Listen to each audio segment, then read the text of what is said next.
Selamat bertemu kembali dengan saya Haji Muhammad Arifudin, guru SMP Negeri 2 Soe, Kabupaten Timur Tengah Selatan. Senang bertemu dengan anak-anakku siswa kelas 8, mata pelajaran Bahasa Indonesia kali ini. Bapak akan menyampaikan tentang struktur dan teknik menulis puisi untuk materi puisi bagian yang kedua kelas 8. Anak-anakku, perhatikan yang ingin Bapak sampaikan saat ini.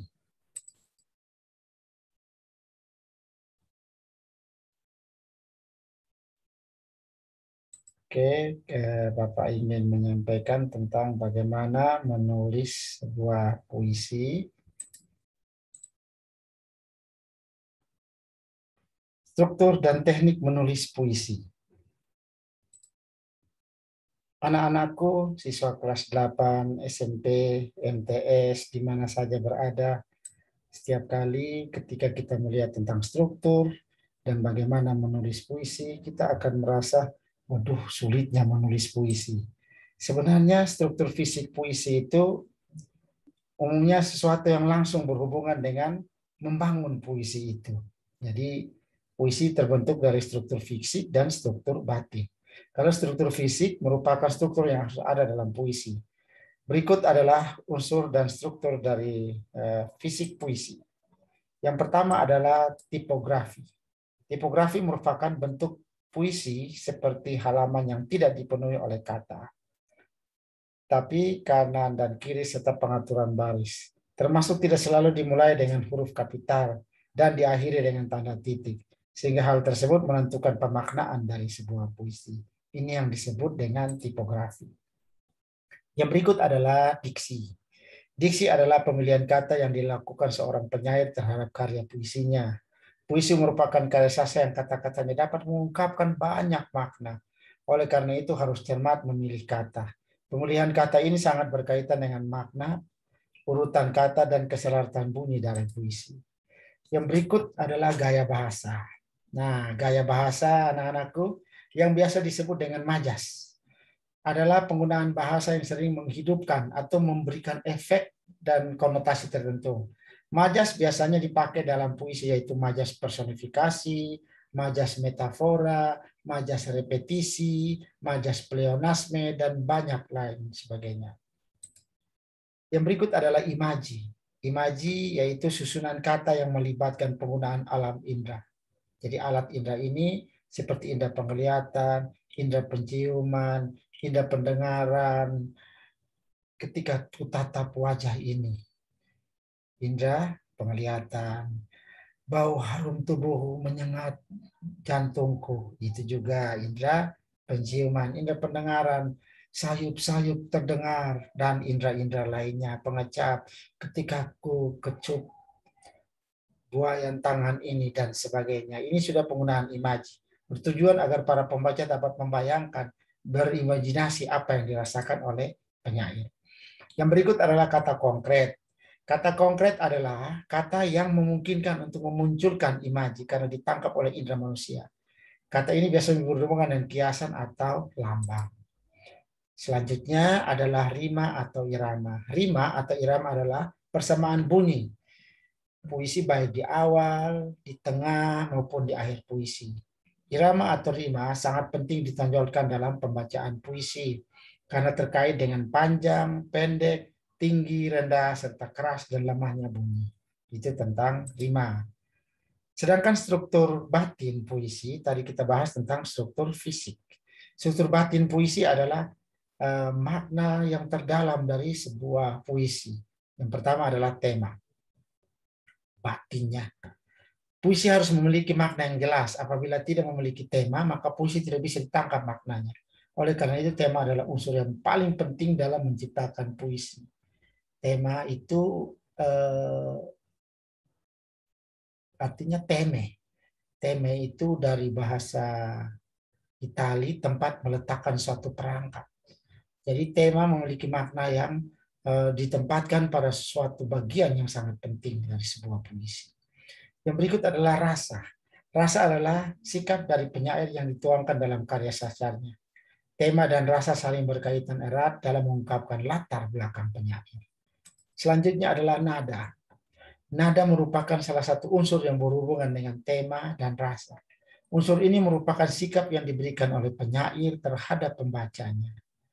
Oke, anak-anakku, setelah itu ada amanat. Amanat adalah nilai moral dan pesan yang disampaikan penyair kepada pembaca. Ini yang disebut amanat. Puisi tak pernah memberikan resolusi dari permasalahan itu. Tidak salah, kendati tidak sepenuhnya benar. Puisi mengungkapkan suatu ekspresi terhadap yang sukar dipahami, entah akibat kebodohan, kemalasan, ataupun kekonyolan kita dalam memandang problema. Namun puisi diungkap kata-kata dan pilih digurat, juga dikerat, telah berproses lama sebagai terwujud dalam larik, bait, dan rima. Puisi itu suatu permainan kata yang serius, bahkan ada yang mengolah dalam sehari semalam hanya menentukan satu kata saja.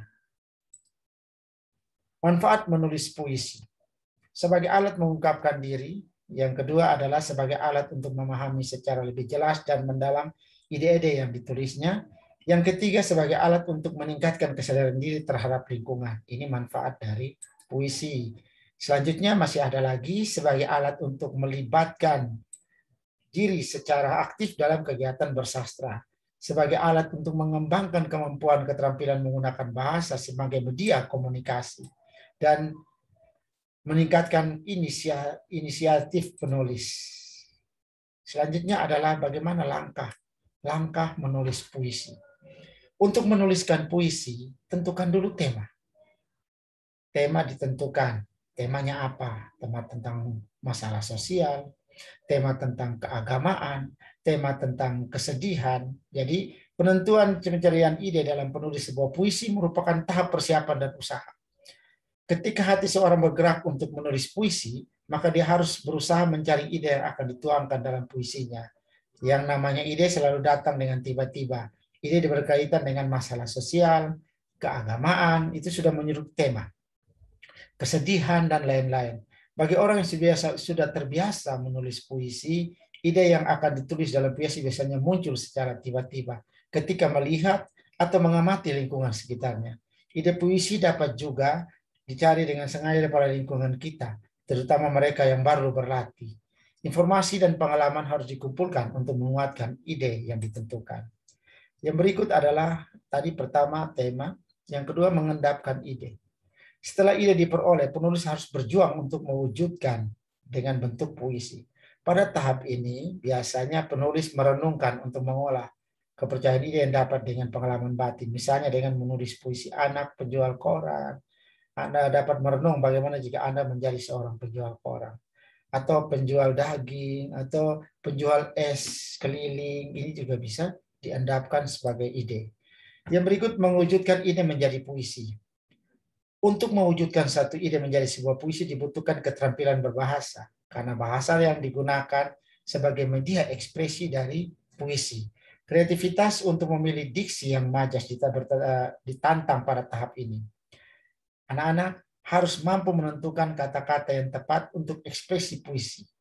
Keindahan puisi seseorang dapat dilihat dari tepat tidaknya memilih, menjalin, menggunakan kata-kata yang wajar. Semakin sering menulis puisi, maka akan semakin tampil ekspresi puisi dalam bahasa yang indah atau estetis. Contoh, pilihan kata dalam majas. Pita hitam itu belasungkawa. Dewi malam artinya bulan. Aku ini binatangnya orang-orang yang bebas tidak mau terikat. Ini Khairil Anwar yang bilang. Mau hidup 1000 tahun lagi, tak ingin mati. Nah, yang berikut adalah mengevaluasi hasil tulisan. Setelah 3 tahap dilalui, maka tahap yang keempat adalah mengevaluasi. Setelah selesai menulis puisi, dalam menilai kritis terhadap puisi yang telah dibuat. Bila perlu, puisi dimodifikasi, direvisi, ditambah, atau dihilangkan bagian-bagian yang tidak sesuai. Evaluasi juga dilakukan dengan membandingkan puisi yang sudah ditulis kita dengan puisi orang lain. Selain itu juga mendiskusikan ke puisi dengan orang lain, mendapatkan masukan dan penyempurnaan. Jadi kita juga memberikan puisi kita dibaca oleh orang lain sebelum diterbitkan, sehingga kita mendapatkan ide baru. Nah, yang harus dicoba, jangan ragu untuk memulai. Yang penting menulis puisi, membangun semua makna dalam puisi, walau di sana di sini beberapa hal yang perlu dibenahi. Selamat mencoba. Oke, terima kasih. Mudah-mudahan anak-anakku dapat membuat puisi dengan baik. Untuk pertemuan kedua, demikian. Kita lanjutkan untuk pertemuan selanjutnya di pertemuan ketiga tentang puisi di kelas 8.